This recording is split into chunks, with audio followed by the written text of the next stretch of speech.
one of the things that you don't do in prison is you don't look people in the eye. How do you work with contractors, and how do you explain to them what you do in the CRM world? Stop trying to be a developer or a software person in your business and go back to being a roofer.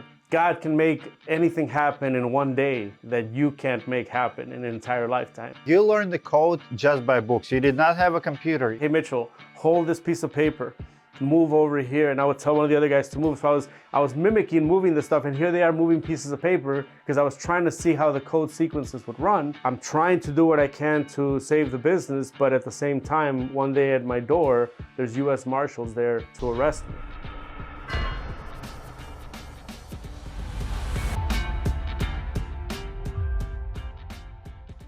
All right, insiders, I have a very, very special guest. He is in Adam Sand category. We're talking about CRMs, we're talking about technology, all of that good stuff, tech and code. But first, we're gonna hear his story, how he got where he is today. Raul, welcome to the show. Very nice to see you, Dmitry, and welcome everyone. Absolutely. So, first of all, let's start with your crazy story. You have one of the craziest stories I've heard. Obviously, you're in the roofing industry now, you work with the contractors, but let's dive in at your background. Where did you learn everything you learned, and how did we arrive here? How did we arrive here? Wow.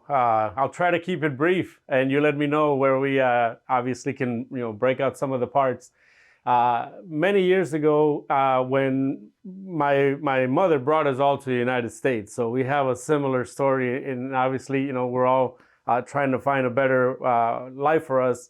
And in that, I was the only one to go to college. So you can imagine it was pretty exciting. But right around the time when you get to that age where you just think you know everything, you start to just believe everything you're saying, and you stop listening to people. And I had the blessing to see a business that I had built. I was in the real estate business, the mortgage business, property management business.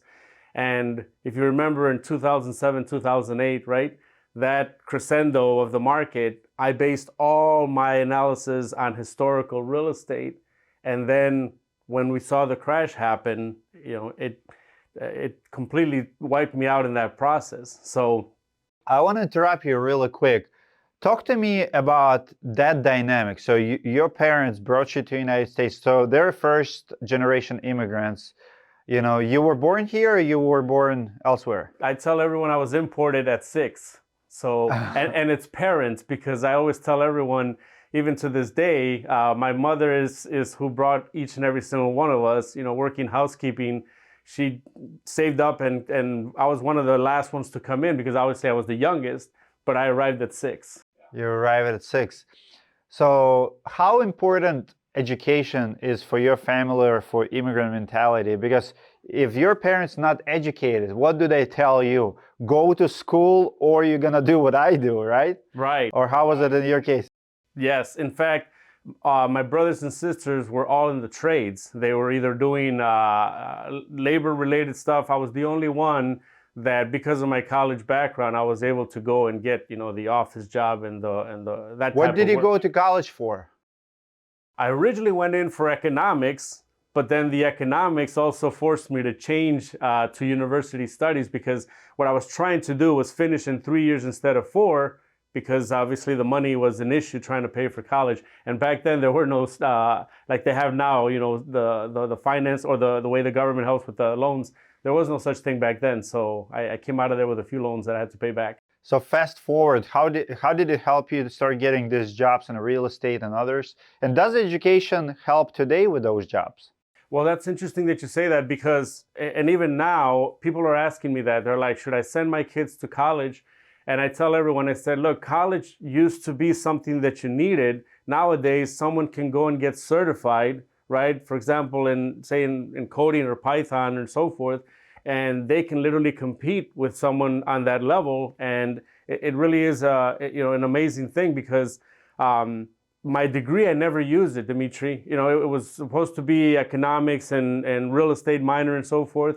But with all the coding that I ended up learning, none of that played into it. So it's a discipline thing, really, at the end of the day. So fast forward 2008, 2009, what's happening to your businesses? What business you were in mainly when crash came?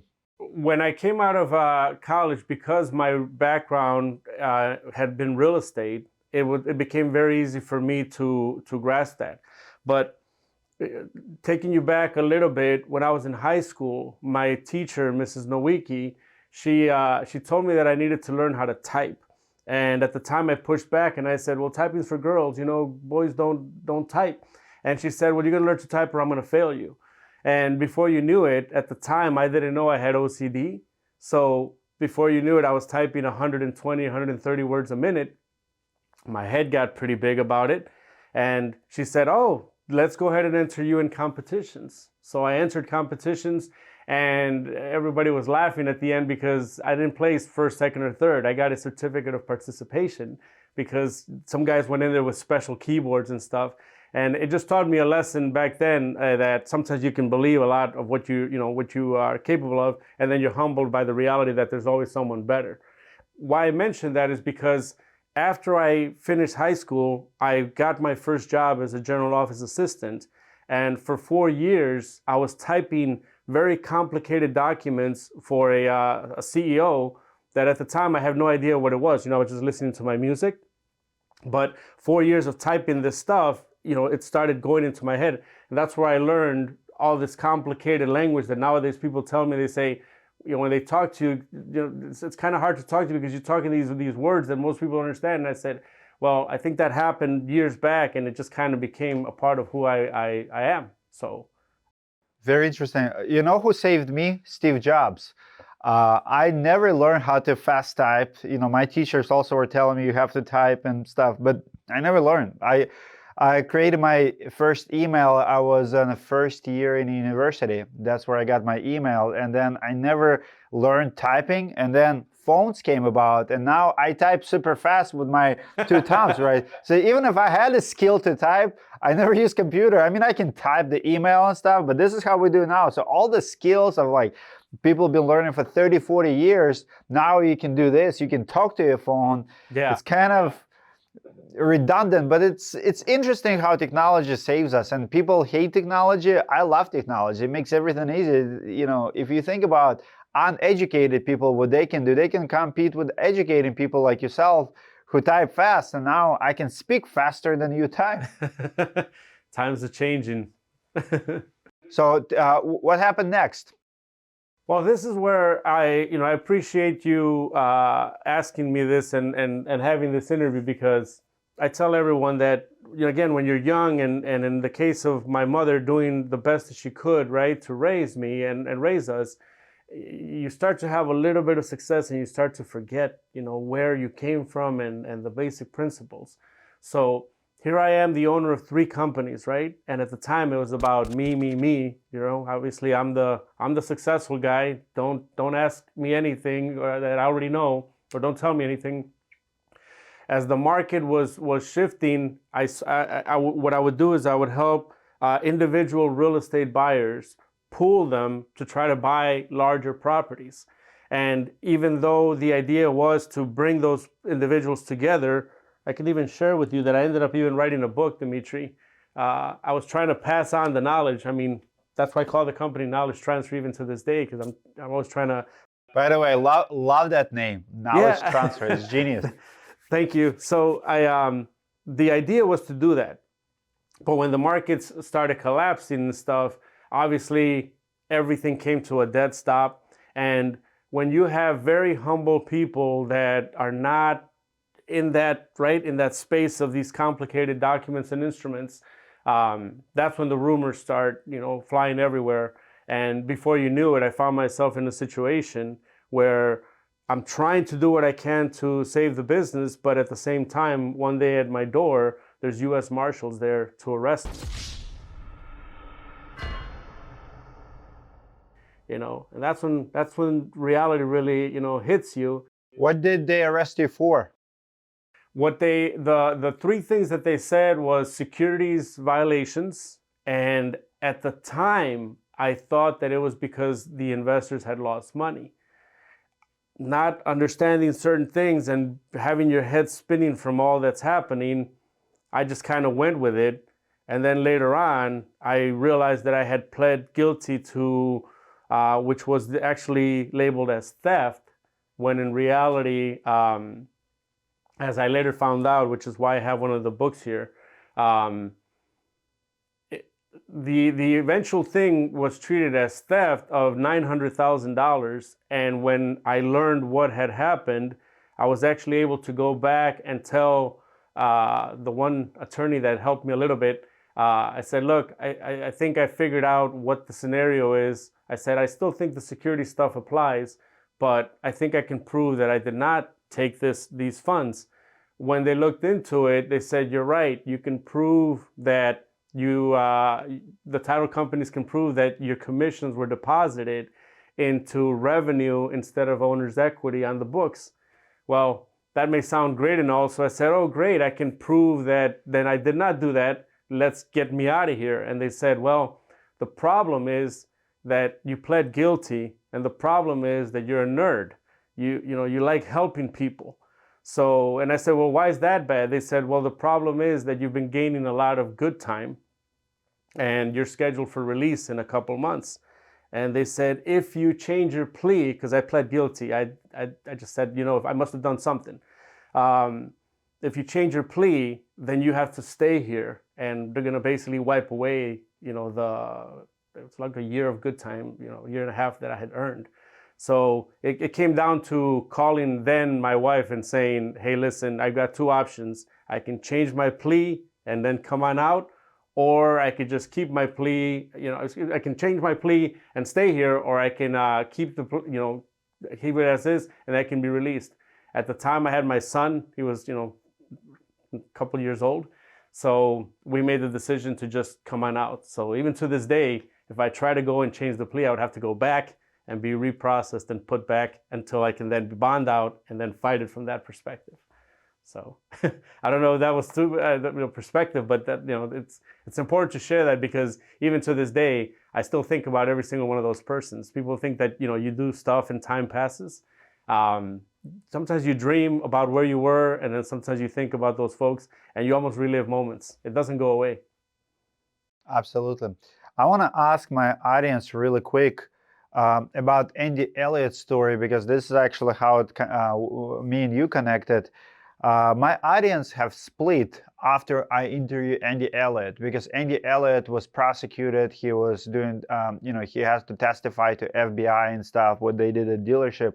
And my audience, half of it, or I don't know the percentages, but they turned on me. And I want to ask my audience, where are you at on second chances for people like Andy Elliot, people who have been prosecuted, people who have been, in a system, question on their integrity and stuff, and, broke the law maybe, whether they understood it or not, intentional or not. Because now I own directory.com, and we actually deal a lot with the background checks. And I found that one of the best people in the business is people who did receive a second chance from someone. Those people are less judgmental. They work hard. They appreciative of opportunities that people hire them because they know what they've done and they've been forgiven. In my personal opinion, person who've done something, came forward with it, changed his life, changed his ways, learned a lesson, he's a better person, oftentimes even better than the priest type, the righteous type, that I've never made mistake type, because those people often arrogant. But I do see in my audience that people call me out and they're like, oh, Dmitry, you give your platform to bad people and they're not honest and stuff. And for me, that's just not true. I give people second chance, and I give this platform to people who change their ways. And for me, you're one of those people. How did that feel when you come out? What did you learn in jail? And I remember you came to me and you said, hey, the whole Andy Elliot thing was so powerful. And I'll share this story. So we went to Mango's, and while at Mango's, someone buys a bottle of champagne for our table, and later I found out that was Raul, and he said, you know why I did it? Why did you do it? Share that story. I would see when I was there, and I tell everybody, Dmitry, there's a difference between jail and prison. In jail, you still are a person. Once you become a prisoner, you become property. It's very different. And I kept seeing some of the gentlemen arrive, and then they would be released, and then I would see them come back, and I would get on them. I would, Mitchell, the hell, you have no idea how hard we worked to get you out, and they would be, ashamed. They would come back, and I didn't understand recidivism, and they almost looked defeated. So of course, when I came out, the reality really hit me. Keep in mind, I came out, and my wife added me to the lease, and we both got evicted. Nobody wants someone with a felony on there. You start applying for jobs, and no one wants to hire you. So it was one of those things that, keep in mind, the licenses and the businesses that I had, I could not practice those again. So obviously, it was one of those things that I was like, okay, what are you gonna do? You don't have any income. I literally told my wife then, I said, you know what? I think what I'm gonna do is I'm gonna go back. And she snapped at me. She verbally slapped me. I can imagine. She said, God can make anything happen in one day that you can't make happen in an entire lifetime. And the very next day after she, snapped at me, we got approved for a space, So I spent the first few years, Dmitry, trying to just put my feet on the ground, No one would hire me. So obviously at the time I said, I got to find some kind of work. And one of the things that you don't do in prison is you don't look people in the eye, So try doing sales when you can't look at someone in the eye. That's very difficult. So to me, it was like, okay, I need to get back into sales. And being here in Florida, because this is where I was released to, my wife was here. I started looking for work. No one was saying yes. I saw an ad for a sales commission door to door, And I remember at the interview, I told the gentleman right away, I said, look, this is my situation. If you can't give me work, I'll just go ahead and walk out because this is probably the 20th time that I've tried. And they said, well, wait a minute, hold on. We'll go ahead and we'll give you a shot. And sure enough, that's how I got into the industry, which was interesting because by the second week, I was failing miserably. And it just got to the point that I said, look, if you don't raise your eyes up, if you don't try to return back to society, you're going to remain this way the rest of your life. So it was such a struggle that I don't know what happened. I guess things just aligned, and I kept thinking of my son, and I said, you gotta do something. And then it seemed like everything just aligned again, and I started having effectiveness. So much so, Dmitry, that, and again, this is just fast forwarding. At one point, I was working for one of the contractors. They had 18 sales reps. The sales reps sold 31 roofs between all of them, and here I was by myself selling 34, and they couldn't believe it. They said, let's see you do it again, and I did it again, and they kept saying, he's got to be buying leads. What they weren't aware of was that when I was in prison, I actually taught myself how to write code. I taught myself how to be a programmer. And people laughed that I brought the books back with me, but I brought them with me just as memory, memorabilia to not forget. But when I came out, I said, there's got to be, what kept happening, Dmitry, is that's probably why I connected so much with the trades, I kept looking back and we're like, why do you always look back? And I said, I'm watching the sunset. And they're like, why are you watching the sunset? I said, because when the sun goes down, I can't sell anymore. And if I can't sell, then I can't make money. I can't take care of my wife and my son. So hold on, you learned the code just by books. You did not have a computer. You just had a books and you learned code by the books. Yes. In fact, you can't have a computer in prison, So I figured.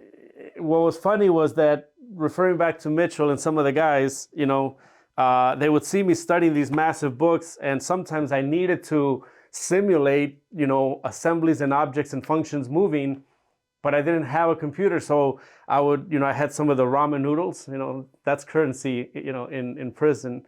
So I would actually tell them, like, hey, Mitchell, hold this piece of paper, move over here. And I would tell one of the other guys to move. So I was mimicking moving the stuff, and here they are moving pieces of paper because I was trying to see how the code sequences would run. And, at the end of it, of course, they were happy. I can share with you that when I left, there were at least 50 books that I had indexed of this size. And when I left, I said, guys, take the knowledge, I got to go. I wish you guys the best. I left, I forgot something, I came back, and I thought they would have been, deep diving and reading them. By the time I came back, they had already put them in pillowcases, and they were using them to, lift weights. They were using them as weights. So How long did it take you to learn a code like that?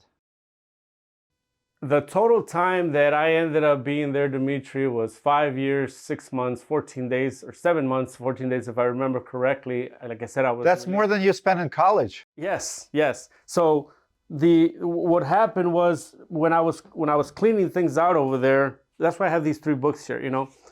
I found the book that's actually, ironically, it was covered in dust, and it's called The Fundamentals of Accounting. And this is where I found out that, in fact, I could prove that I had not, stolen $900,000. It was actually a accounting error, and it literally says, a realtor. I should show you this book when I see you. It literally says, broker put the money in revenue instead of equity, and I think this was God sending me a message, and that's why they allowed me to bring this book back with me. But as far as the accounting, the programming, when they lock you down, right, you can't go anywhere. And sometimes they would lock us down for 30 days. So what I would do is I would grab the book and I would start working on it. And Dmitry, it's almost like Einstein's theory of relativity. Time slows down, or the clock would just run. And sometimes I would look up, and 30 days later they would open the doors, and everybody would fly out of there. And I would literally tell them, like, can you close the door? And some of the guys would come around. They're like, we're thugs, we're this, we're that, but you scare us, man. How is it that you're in here 30 days and you're telling me to close the door? And I said, well, that's because I'm not here. I'm actually here because this book is here. So I didn't want to lose where I was left on the code, because it's very interesting to learn that stuff. But when you don't have a computer, you can't risk forgetting where you left it, or you're going to forget where you were in the sequence. So that's crazy to me. So when you got out and you got a computer, how did you apply your knowledge? How did you transfer your knowledge, right? Knowledge transfer. How did you apply it to real life? How different it was from what you were picturing? Well, first, I remember my very good, the one individual that did stick with me throughout the whole thing. He took me to Walgreens, and I remember looking at an ATM machine, Dmitry, and I had to scan it with my eyes because I did not remember how to use them. Keep in mind, when I got in the car and I came out and the car took off, I even went, whoa, I went like this because I felt like I was warping. You know what I mean? There's so much to so many insights that one can gain from that. But coming out of there, you really have to realign everything that the way. Even right now, even thinking about all this stuff makes me picture some of that stuff. So much so that I think it deviated from your original question. But yeah, it's a very interesting scenario that you come out, and so if I don't even know how to use an ATM machine, right, I had to relearn everything. And when I got in front of a computer for the first time, my fingers that hadn't touched the keyboard in years, that was interesting because they went right back to where they were. So before you knew it, here I was, muscle memory comes back fast. Yeah, blazing on the keyboard. But keep in mind, when no one wants to give you a job, you kind of look at all that skill and you're like, okay, then I guess I can't use it, because you can't apply to be a programmer, And that is what gave birth to this concept that I kept looking at the sun coming down and going, my God, the same problem I'm having, all these guys out there are having. The contractors, the salespeople, they've got families and everything. And I had to think really, really hard for the longest time, because I went to the conferences and I would see everybody and I'm watching everything and I'm seeing everything. I'm like, I want to contribute. I want to be a part of it, but will they accept it or not? So that's when I kept falling back. And honestly, it wasn't until I went to your roofing process conference that I didn't know it was going to be the last year, but I'm glad I did, because that's when everything just, nexused. And I said, you know what, stop making this about you and just go ahead and give them the knowledge and let them do with it what they. Love it. So talk to me about knowledge transfer. What's knowledge transfer? How did you come up with it? What problems does it solve? Give me the whole business model. Well, Knowledge Transfer LLC was born because at the time that I started selling, and obviously at one point, one contractor owed me over $600,000 in commissions, I needed to set up an entity. And when I went to go set it up, it just right away, the first thing that came to my mind was knowledge transfer. And that's why it became, knowledge transfer. When I first built it, it was just an entity to put my commissions in there and try to get some write-offs, As time went on and I started seeing that sales reps were watching the way I was selling, they wanted to know how I was doing this. So of course I started showing a few of them. Some of them would take off. The contractors would then say, hey, can we just make you the sales manager? And can you teach them this? So that's when I that's when I signed up the first contractor for knowledge transfer as, well, hold on, you've got your domain is owned by somebody else and your website. I said, no, this is all wrong. You've got your digital space, but you need your ground game. You need to be chasing commercial. It was just very apparent to me that the business was misaligned. And every time I sold for them, Dmitry, the problem kept coming back that they kept losing the files. Well, hold on, I think we owe you some money, but we got to find the file. And I'm going, find the file? What are you using? At the time, it just dawned on me that what they needed was a software solution that was end-to-end to be able to connect all the pieces. So that's what inspired Radian's ERP, which I tell everybody, like, how did you come up with the name? And I said, well, contractors measure in degrees from the inside out. Radian's is the same thing, but from the outside in. So I was trying to look at things from the outside in. What is it that we can build that can give them what they need? And to avoid all the techno jargon, for contractors, it just became about connectivity, right? Get whatever you're using to work, and then let them focus on the retail, the insurance, and the commercial work, which you can't do on any single platform. And that's what inspired the creation of it. Explain to me the world of CRM, your HubSpots, your SalesForces. Who is behind them? Why we have so many of them? How different they are? Like you're in the Adam Sand world. Like Adam Sand is like, what do you think about Adam Sand? I don't know if you met him, but every time I talk to him, he is one of the smartest people when it comes to process. And, good friend of mine fixed a lot of businesses, and he represents that, tech sides. But roofers don't speak tech. Mm-hmm. We hate process. we like to work with our hands. We like to sell. That's not our world. How do you work with contractors, and how do you explain to them what you do in the CRM world? When I saw Adam Sand's videos, one that knows, right? I can hear what he's saying and I'm connecting, I'm hearing it. So yes, Adam Sand is a very, very capable individual. I can tell you right off the bat on that part. And there's a lot of folks out there that are really good in the technology space. Translating that is where it gets tricky. So I'm going to answer your question the best way that I know how, Dmitry. One of the things that I learned as obviously I was trying to find, meaning in my life and what my role would be with the rest of it was symbiosis. Now I'll keep it real simple. You've got mutualism, commensalism, and parasitism. What I found is with parasitism, like the mosquito, right? Takes your blood, mosquito's good, but the person gets sick or dies. With commensalism, you can be doing well and the guy next to you could be starving, but you don't care because you don't know, and he doesn't care because he doesn't know that you're prospering. Under mutualism, you could do something that helps what you're doing, helps that person that doesn't even know they're being helped, and even when that person does something, it comes back and helps someone else, and then it returns to you. Mutualism is very powerful. Why I mention that is that what I found when you asked the question about CRMs is that all the CRMs out there are operating under commensalism. Meaning, let's get subscribers, let's give them what they need, but what they need is just enough to get them by. You've got really, really good software out there, Even when I look at the directory, I'm like, that is amazing. But directory connected to open source, to applications that it's not connected to, could be unstoppable. But why don't they do this? Well, if you fly under the flag of commensalism, you're trying to get all the subscribers for you, right? That's what I see with a lot of CRMs. I even see other applications build CRMs because they're like, well, they need a CRM, so let's build one. It's like, no, why don't you connect to that one? Well, you saw there for a while, right? One of the big CRMs wasn't talking to company CAM, right? And it's like, what are you doing? Under mutualism, everybody should be connected to everybody.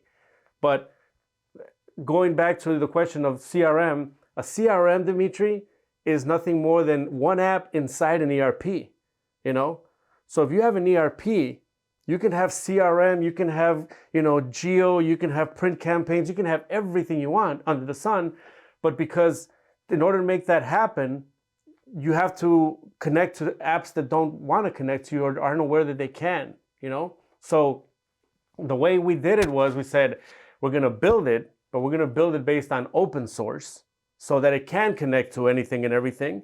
And we've had contractors using very, very popular CRMs that they say, so do I got to get rid of what I have? And I'm like, no, keep what you have. We can connect to it. In fact, Dmitry, because a CRM is nothing more than, in the world of code, an object, as long as it's an object, we can program against it, So in the case of directory, if they're using directory, they say, okay, yeah, I can get this. And I say, okay, does it have an API? Let me connect to you, Dmitry. What do you want that contractor to do with directory that it's not doing right now? And it's not changing directory at all. And it's not changing us. But you're giving them, through mutualism, what's missing right now. So the conversation with an Adam Sand is he is an elite, knowledgeable professional, but because it's enterprise under commensalism, if it was mutualistic, then that thing would be unleashed. You could travel through the stars when you switch to mutualism. So how many ERPs are out there? So is it HubSpot ERP or is it CRM? Yes, HubSpot is an ERP. You've got SAP. You've got several systems out there that are ERPs. What about Salesforce? Salesforce, I would categorize it as an ERP because it does have the extensibility. Even NetSuite, we ended up building Radian's ERP as a private, implementation, but it's actually under the Odoo community open source library, which what that means is any contractor can go and download them and say, oh, these look pretty cool. I want them to do this. I want it to do that. See, that's where it gets amazing. And they can still keep using whatever system they're using. They can just extend what they have. So open source and private code, right, are the main lanes. A CRM is nothing more than an app within an ERP. So if you're going to be a contractor that you want to be able to customize, you got to go with an ERP. But you can still connect to any CRM. You can connect to multiple CRMs if you're under an ERP, But you realize you lose an audience right now because oh God, yeah, it's overwhelming, it's boring.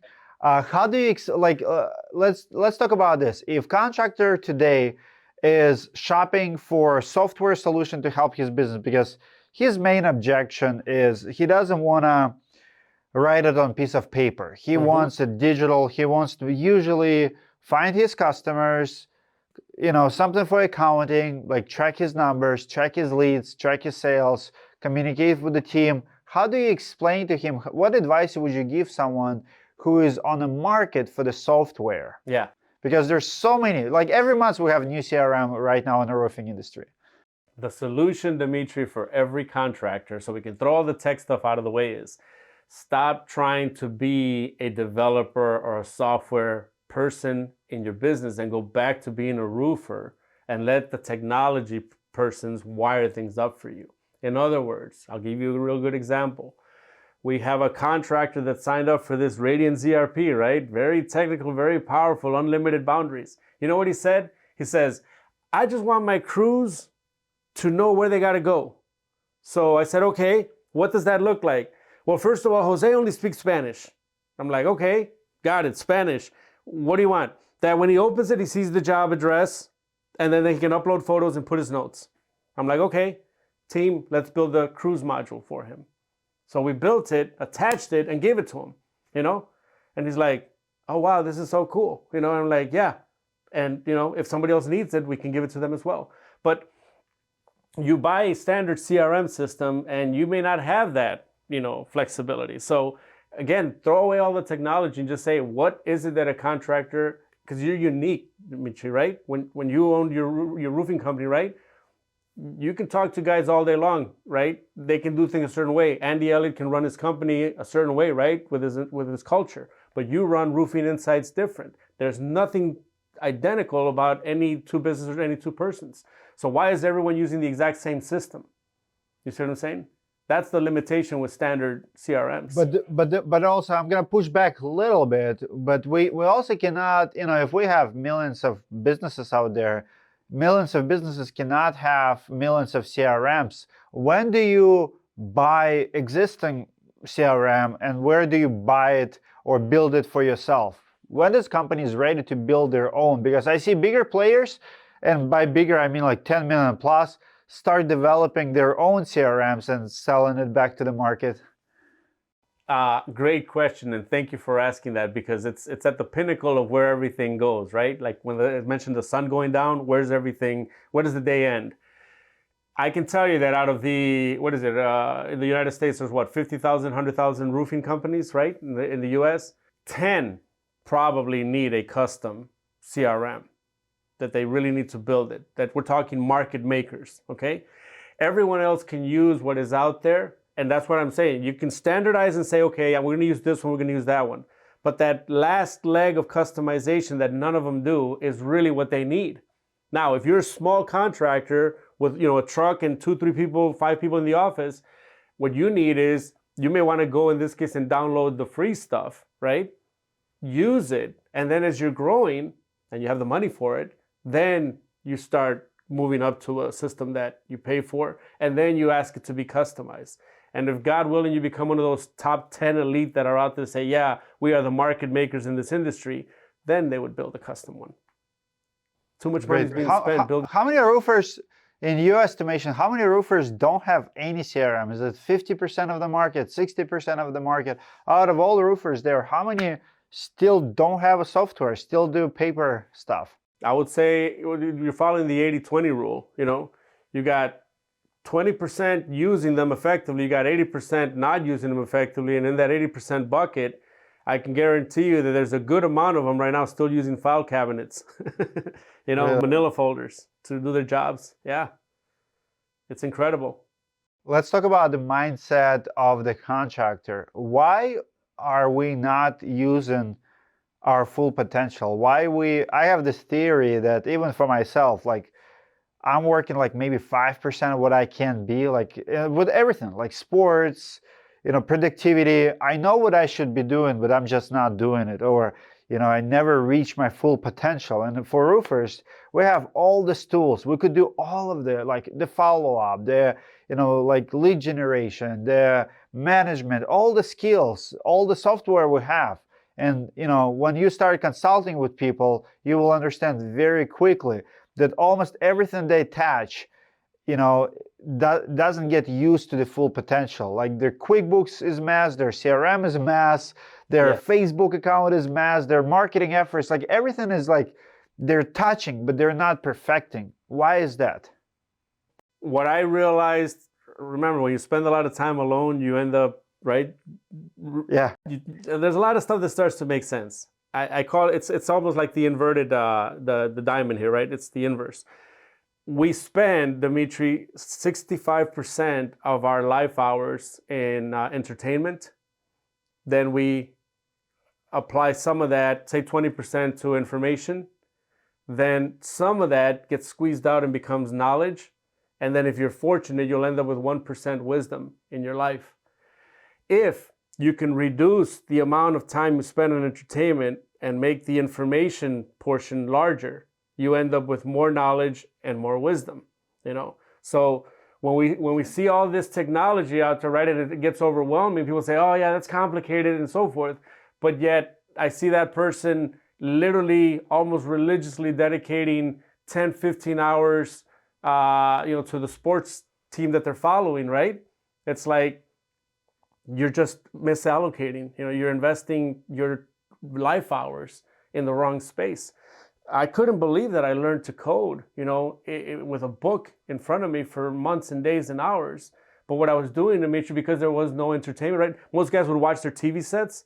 I wouldn't. I would just read and read and read. And what it did was it created this bubble of knowledge that, So the answer to your question is turn everything off, And what I mean by that is the noise. Turn everything off and just look at one thing that you got to fix. I need to figure out how to use the CRM. I need to figure out how to use social media. You know what I mean? You can have all kinds of noise in every direction, but if you just turn everything off. I've seen your videos And I've seen that you've made series, and if people would just turn everything off, download those videos, and just watch them 2-3 times over and take notes while they're doing it, the modalities of writing, seeing, and doing, they literally would be that day transforming whatever it is that they're trying to go after. True. I applied almost everything you said to my boxing match because I had 4 months to prepare, and that's where we work, at our peak. Amount of information we have in front of us, people underestimate how much knowledge we have. Like, I'll give you an example of this boxing because it just took place, right? So I have this thing that's coming up, like, you have a date, it's coming, like I can vision it, like, hey, in 4 months from now, I'm going to be in a cage, 1,000 people going to be in the ring, and I'll have to defend myself. How do you do that? Right now, you don't know how to throw a punch or protect yourself from the punch. But on my phone, I have Mike Tyson, all the greatest, from Ali to whatever. And honestly, like, I don't share it publicly. I didn't share like my training videos and stuff, but I would be every day training like twice. I had dreams about boxing. I would go on a treadmill doing like 5-6K while I'm watching greatest fights. It would be like Dmitry and, whatever, like 10 rounds, 40 minutes. While I'm running, I'm watching 40 minutes. I have a boxing matches that I watched 4 or 5 times. Like, I was mesmerized, like, how do they still standing? How, like, are they not tired of in 8th rounds? I printed, images, like, breaking down of, different boxing styles and stuff. So anyway, the point is, in 4 months, I became a boxer. I hired a boxing coach. I watch boxing videos. I dream boxing. I listen boxing podcast interviews. You can consume to whatever you need to consume and learn, or you can watch a TikTok video. So the same thing in business. If you want to raise money and you never raised capital before, you go on YouTube and there's videos how to raise capital. If you want to build a website, there's videos how to build a website. You want to start a YouTube channel, there's videos for that. Amount of information is overwhelming, but you have to be laser focused on it. I read a couple books, actually. Tim Grover was one of them, right before the fight, The Winning. I would be getting a massage because my muscles are always sore, and I would listen to Tim Grover talk, how he trained Michael Jordan, how he trained, like, advantage in every step of the way. Like, it matters. It's important. Yes. And we have information. People underestimate what we have. We live in the greatest time on the planet Earth of all times. If Michael Jordan would have what we have, imagine his skills. If Ali had what we have, like, insane. Yes. In fact, you're referring to immersion, I forgot the gentleman's name, the one that wrote 100 million leads or 100 million offers. Alex Hormozy. Right. He says anything you do 100 times, or there's another author that wrote a book that says whatever you do 10,000 times, you become really good at. For every contractor out there, every sales rep out there, anyone running the office, there's the answer. Take what you want to learn and immerse yourself in it. Download the videos, read the books, do nothing but just focus on that. And I can almost promise you that you can master anything, because again, I proved it, right? Just with having books and nothing else but books and a highlighter, before I realized that, it rewired my entire brain. I couldn't believe just how much things made sense. And people ask me these days, how do you know how to develop all this and that? I said, what's called UML, Uniform Markup Language. If you can frame it, then you can place it. And if it's an object, you can program against it. And see, that sounds really smart and so forth, but that's only because I spent 1,600 days doing it, Yeah.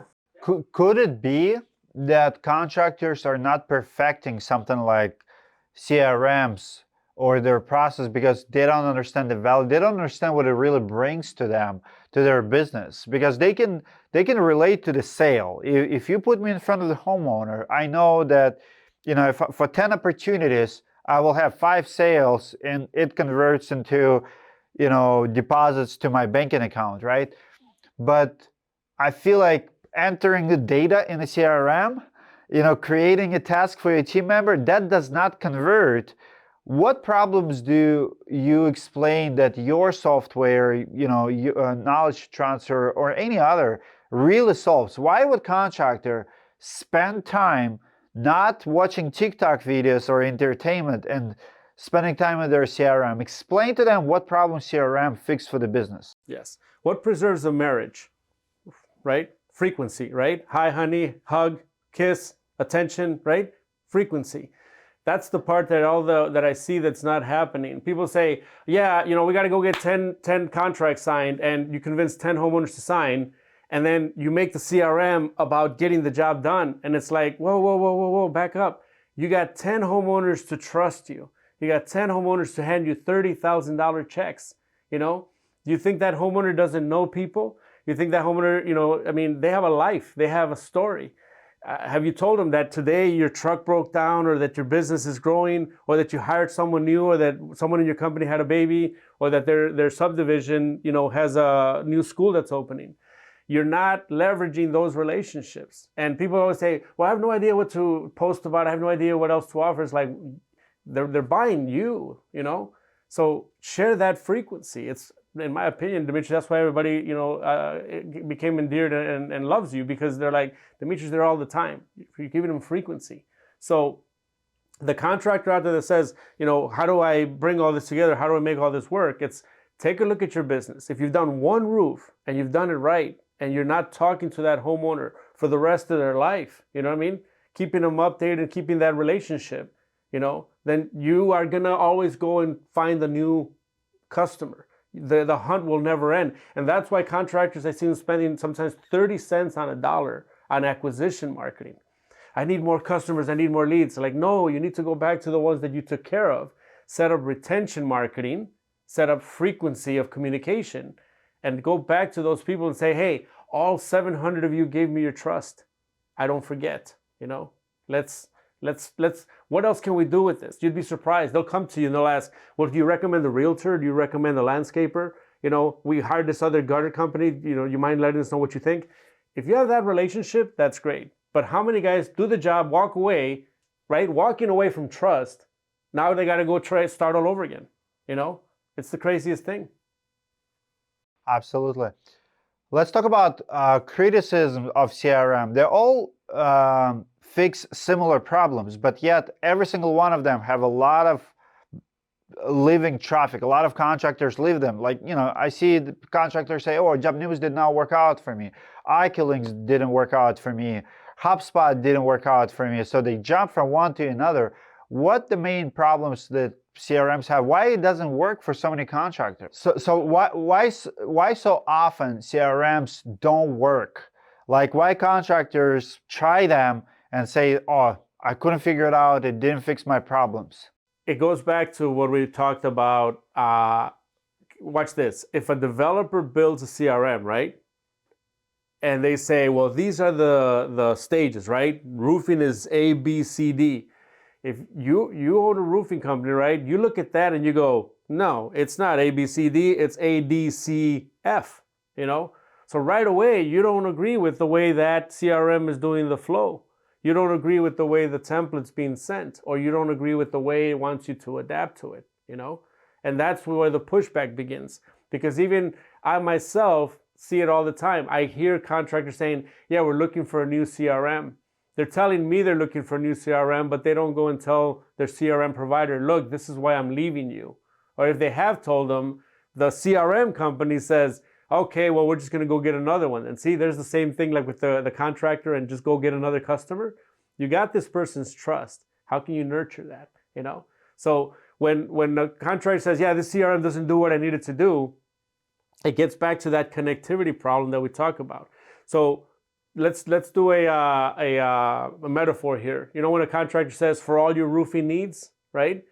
What does the homeowner envision? Okay, if I need roofing, I'll call you. But if I don't need roofing, then you're not even top of mind.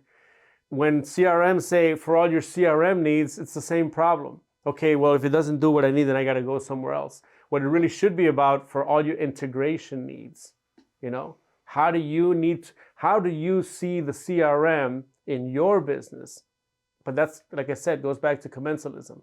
If the CRM has 6,000 subscribers, and one guy's asking for something, they're not going to pay attention to that guy, but they should, because that guy's thinking exactly what the other 6,000 are thinking. I wish this thing was better, and the minute something along comes better, I'm going to leave them, you know? Love it. What's number one data to track in a CRM? Like what numbers to track? What's the most important KPIs in your opinion? You've got to track your contact to appointment, appointment to actual, inspection or demo, demo to, so you sent the signed contract, and if it got signed or not, and if it did get signed, then obviously which ones ended up going to production. And then when you finish the job, how many of those turned into referrals, on the back end. Sometimes the only tracking that's being done, Dmitry, is how many jobs did we do at the end of the year? People are measuring how much, like in revenue, right? You see contractors say, we're a $10 million company, we're a $50 million company, we're a $100 million company. But it's like, let me back up on that and say, to get to the 100 million, how many, right, appointments, how many this, how many did you have, how many do you have to talk to even get that size of a market? And if you can back up and go and begin from there, the KPIs would make a lot more sense, in that regard. You follow? So Love it. Again, on the question of KPI, what they should be tracking is if you're door knocking for a lead, or if you paid for a lead, or if you generated one through digital marketing, don't ignore that. This is why we have the context module. Put it in the context module. Then create an opportunity. Go on and do your estimate, do your job and everything, but do not ignore the opportunity stage, because if you don't come back to that stage later and say, okay, how many of these are turning into something? How many became this? You will literally see your data talking back to you and saying, hey, Dmitry, just so you know, Facebook isn't working. You need to switch to ground game because it's working over here, specifically in these 3 subdivisions. Make that subdivision your relationship. Think about it like this, Dmitry. If a contractor does 1,000 roofs a year and they have immersion in 4 subdivisions that have 10,000 homeowners, right? And they're frequently talking to them, 10% of those roofs probably need to be replaced. But if they're coming to you for everything, you will never have to advertise 1 penny, in ad spend, because they already know that you are their relationship. You don't have, everybody talks about, how do you compete? How do you get more leads? Everybody's driving the price up of everything, including the materials, If they would just slow it down and say, I'm going to be a contractor in, Winter Springs, Florida. I live in this subdivision. These other 2 subdivisions are my neighbors. I'm going to make sure that everybody there knows me and that I know them. Imagine that, as opposed to trying to say you're an Orlando roofing contractor. You can't market to 6 million people and they're going to know who you are. Any contractor that has had a homeowner say, I need your BBB, I need your references, I need your stuff, they're letting you know, I don't trust you. I don't know you. Absolutely. Last question. How do you onboard contractor? If someone reach out to you today and say, hey, I want to try it, what questions do you ask? How do you investigate their needs and their business? What if they already have a CRM and didn't work out? How does data transferring happens? All of that stuff. What's your onboarding process looks like? Well, it used to be, when I was doing them initially, was, all right, you're going to adapt to this new workflow, and, you can just imagine the pushback, right? Remember what I said about A, B, C, and D? I found out that they're like, no, we don't want that. We want A, B, C, F, So when I realized that, and the team stepped in and they said, Raul, we appreciate that you built the system, but we need you to move aside. Let us do it.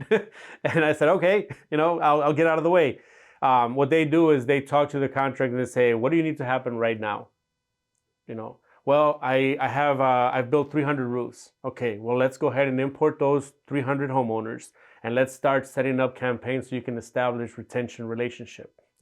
What do you want to say to them? Let's get those automations going. Print, email, SMS. You have the relationship. Start there. Then if you say, okay, I'm on this other system, I really like it. Okay, you want to stay there? What on those stages do you want to happen here? See, that makes adoption very simple. If, however, they say, well, this one's great, but it's really expensive, we eventually want to move over, you got to get the whole company to eventually adopt, right? That takes time. So we then tell them, we are going to give you onboarding every week or every whatever frequency, maybe once a month, whatever the rate your company's at, so that you can start the migration.